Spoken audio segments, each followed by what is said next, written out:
7 às 10 horas, Severino martelou o casco da embarcação, que envelhecera andando nas águas do canal.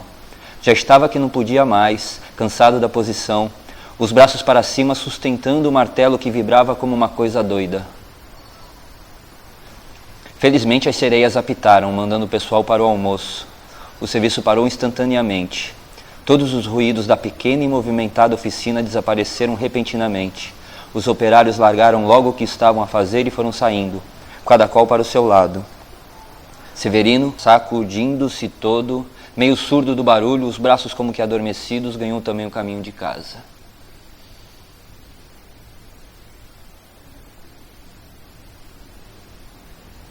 É a primeira atividade do Severino lá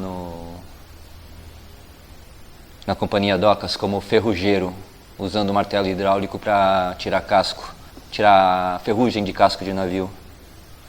Esse é o Navios Iluminados, edição de 2014, agora da IDUSP, com a Conarte, dentro da coleção Reserva Literária, de resgate de obras um tanto esquecidas, deixadas de lado pelo nosso cânone. E tenho orgulho de ter feito parte desse resgate, dessa obra, que é o tema do meu mestrado. Porque é uma obra belíssima, publicada em 1937, pela José Olímpio, sai um pouquinho antes do Vidas Secas, do Graciliano Ramos, em que Ranulfo Prata nos apresenta o mesmo tipo de personagem que é o Fabiano. No caso aqui o José Severino de Jesus, um sertanejo do interior da Bahia, de patrocínio do Coité, que chega no meio da década de 20, em 26 mais ou menos, pelo que está no livro, chega em Santos para tentar emprego como estivador na Companhia Docas. E o livro conta, o nome não é à toa, José Severino de Jesus. O livro nos fala de sua paixão, né, de suas paixões aqui em Santos, no sentido bem de Jesus mesmo, de seu, qual é a palavra?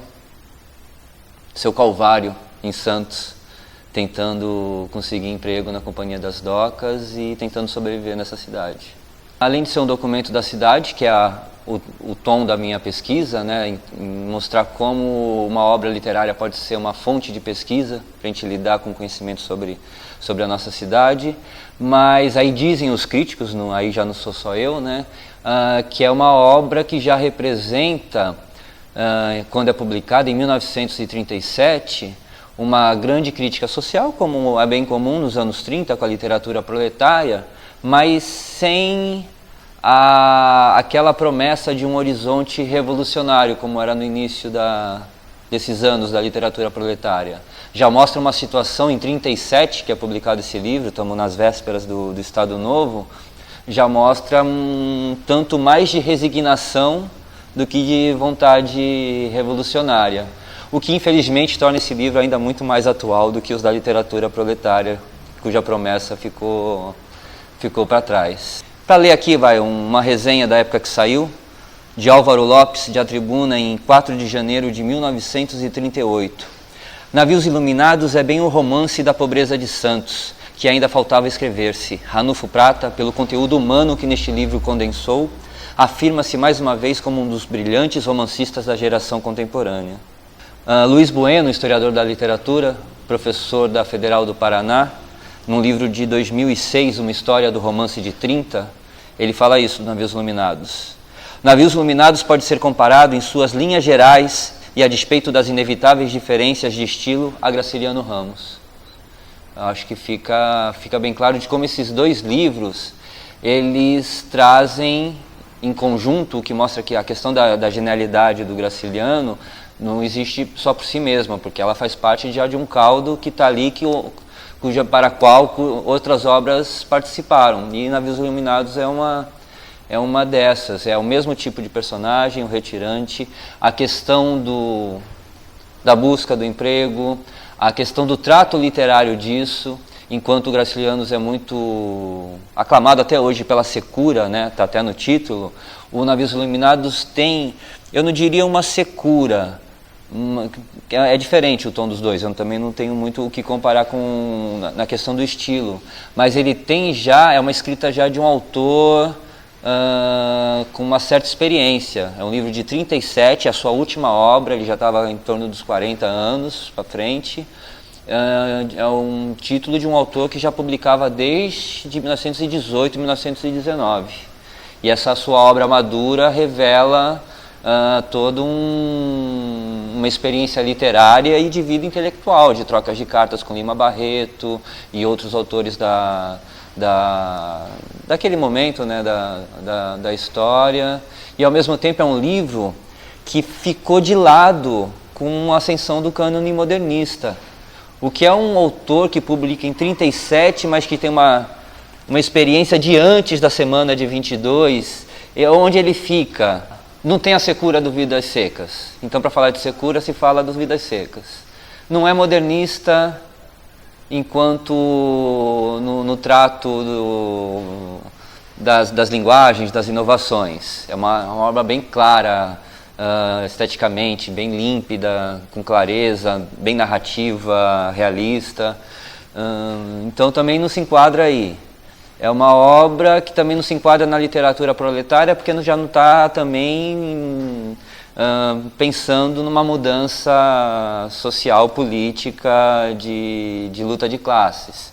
Ela, embora denuncie toda a situação dos trabalhadores do porto, ela se cala em soluções, porque já não tem esse horizonte também ali naquele mesmo momento em 37. Juntando tudo isso, dá para a gente perceber como uma obra pode ficar de fora dos 10 mais, facilmente, sem ser por causa de mérito ou demérito, e sim simplesmente pelas condições históricas. Aí cabe ao historiador da literatura passar um pente fino aí e ver o que a gente consegue trazer de volta. Era um autor que era médico, trabalhava na Beneficência, na Santa Casa, tinha o seu próprio consultório e atendia também no ambulatório da Companhia Docas. Então, provavelmente, ele também não tinha muito tempo para a vida social de promoção da própria obra e morreu cedo, logo no início da década de 40. Então, ainda teve essa questão, são questões da vida de cada pessoa especificamente. O filho dele, médico também, é o criador do Hospital do Câncer de Barretos. A família Prata é a família de médicos. O neto do Ranulfo Prata é o atual administrador do Hospital do Câncer de Barretos, também médico. O próprio Prata, ele clinicou em Barretos quando se formou, antes de vir a Santos. Ele estuda na Bahia, medicina, termina os estudos no Rio de Janeiro, vem para, assim, recém-formado, clinica no interior de Minas, 22, por aí, que é o local onde acontece seu primeiro romance também, ele tem isso, onde ele trabalha, para onde ele vai, é o local da ação do romance dele. Depois ele vai para Barreto, tem os livros dele já dos anos 20, 24, 25, que os personagens, eles fazem esse caminho entre Barretos e Rio de Janeiro, onde ele se forma médico, e em 27 ele vem para Santos, e aí começa o universo do Navios Iluminados a ser construído. Então, tem uma geografia aí do Ranulfo Prata que liga Salvador, Rio de Janeiro, interior de Minas, interior de São Paulo e Santos.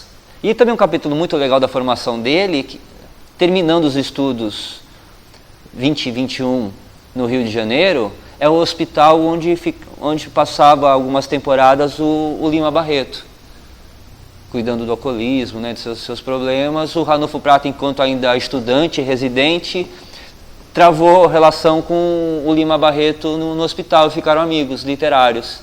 Eu consegui achar na correspondência do Lima Barreto, achei cartas do Ranulfo Prata para ele, achei também cópias de cartas do Lima Barreto para o Ranulfo Prata, e consegui mapear uma relação literária do autor novato. Queria fazer isso, mas estou nessa cidadezinha aqui do interior que não dá para... Faltam-me matéria-prima e personagens como o do teu rio delicioso e infernal para você compor essas histórias. Aqui eu não tenho o que fazer muito na minha cidadezinha do interior, recém-formado. Né? Ele tinha essa noção de quanto os espaços, né, os locais, fornecem matéria-prima para o autor. E que, posteriormente, isso é 20 e 21, essas cartas. Em 27 ele vem para Santos e cai numa cidade grande para poder fazer um romance de porte como é o Navios Iluminados, seria publicado em 37. São 10 anos aí cozinhando essa obra.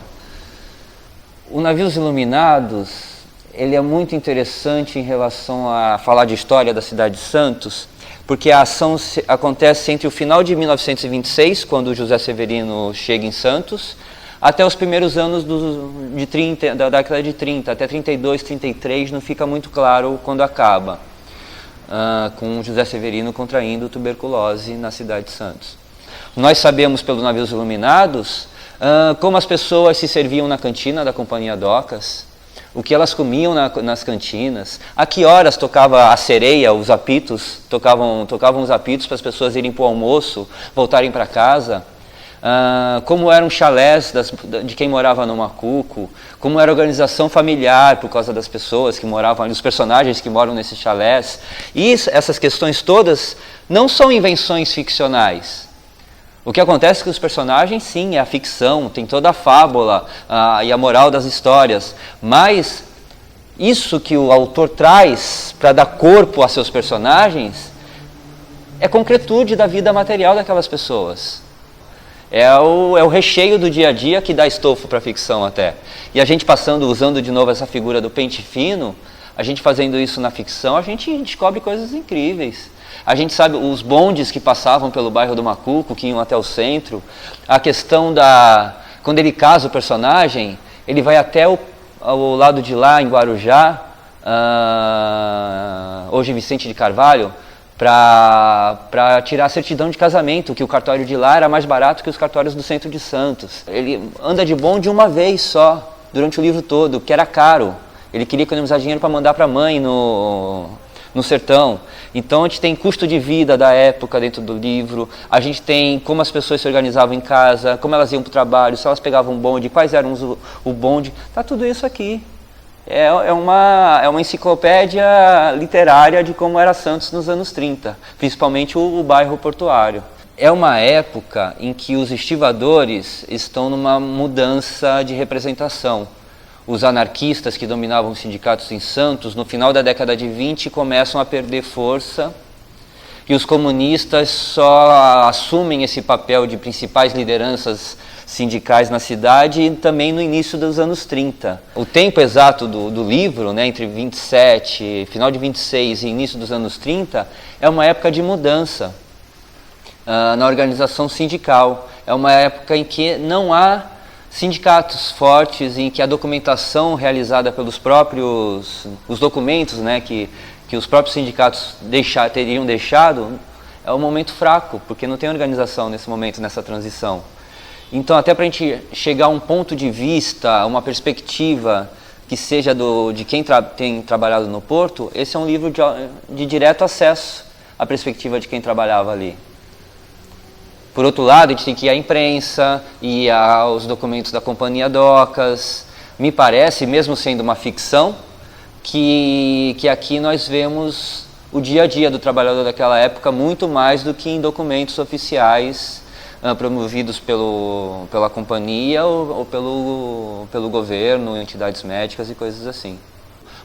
Uma pesquisa de saúde pública para ler o Navios Iluminados, História da Saúde Pública em Santos, aqui tem informações valiosíssimas sobre a questão do atendimento aos trabalhadores com tuberculose, como era a organização da Santa Casa, onde eles vão quando estão internados, como era o dia a dia dos médicos que atendiam lá, como eram as condições sanitárias nos bairros, principalmente no Macuco, onde acontece 80% da história, como era os banheiros das oficinas, das companhias docas, com a quantidade de trabalho, os acidentes de trabalho que são descritos nesse livro.